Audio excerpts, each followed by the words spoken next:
You've decided, I guess, to paint your flat printer, and I'd like to show you a couple tips that I've found while painting mine. And I have decided to paint mine before I assemble it, and I'm using some real cheap masking tape, some painter's masking tape, which I got at the dollar store, and it's about 7/8 of an inch thick. And what I do with my parts that have tabs on it like this is I tear off about 2 inches of my masking tape, and I lay it down so that it's flat across the tabs, covering them up.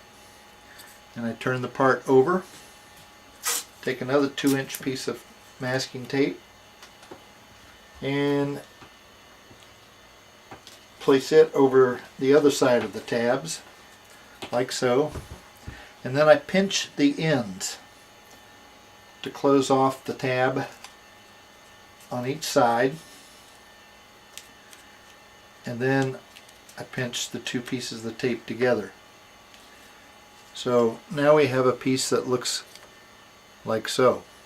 So when we go to paint it, that is going to keep the paint off of those tabs, because there's not much clearance between the tabs and the slots.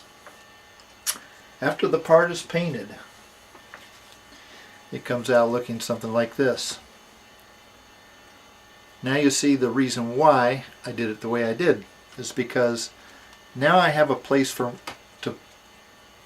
put my finger and thumb and pull off the masking tape in one motion. So very quickly and very easily I remove the masking tape, and I have my completed piece. Now some of the pieces, like the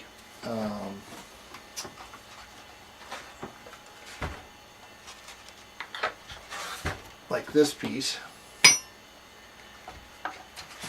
which is our I-beam, this piece was composed of several pieces, and paint was really not needed on the inside of those.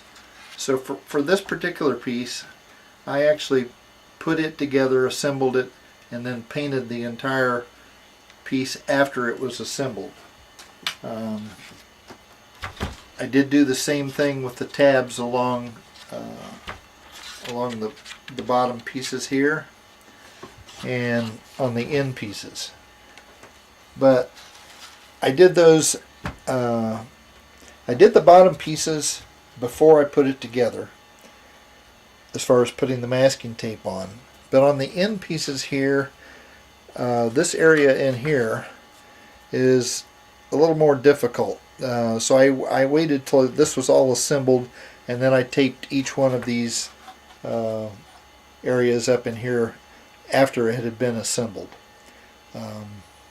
And this worked out quite well for this piece. So far everything else I've been able to tape individually before I started doing the painting. But that was the one piece that I went ahead and assembled. I'm not completely done yet, obviously. Here's my I'm waiting for a couple of replacement parts for the sides, so I haven't painted these. But here I have a completed gantry system that's been painted, and I have my masking tape in place for the nuts, so that when I go to assemble this, I'll remove the masking tape after that's all finished and painted. That concludes my tips for painting the Phlatprinter 3.